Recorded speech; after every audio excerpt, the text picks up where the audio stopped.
پاکستان او د هغې جهادي ګوډاګیانو ته بد خبر. د افغانستان دولت افغان ځواکونو ته څه اخیستي. که غواړئ چې په هر څه باندې پوه شئ ویډیو تر پایه وګورئ او زموږ د یوټیوب چینل در سره هم سبسکرایب کړئ.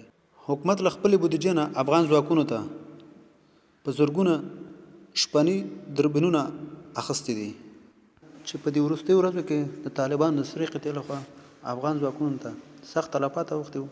افغان دولت هم د افغانستان ملي اردو، ملي پولیسو، سرحدي پولیسو ته 20,000 شپني دربینونه اخیستي دي.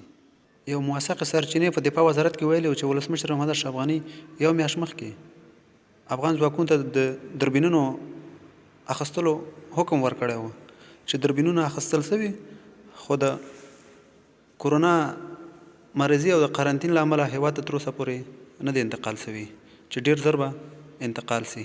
سرچینې په خبره دغه شپني دربینونه به په قول اردوګانو، امنیه قومندانیو او سرحدي پولیسو او د هغه سیمو پولیسو ته به ولېږل شي چې د دښمن تعرقات پکې زیات دي. د یادولو وړ ده چې افغان دولت په تېر یو کال کې څو ځله له بهرنیو ځواکونو غوښتنه وکړه چې افغان ځواکونو ته شپني دربینونه ورکړي خو هغوی ورته انکار وکړه. افغان دولت مجبوره شو تر څو خپلې بودیجې نه افغان ځواکونو ته 20,000 د شپې دربینونه وپلوري. تاسو د افغان دولت د دې کار په اړه څه نظر لرئ؟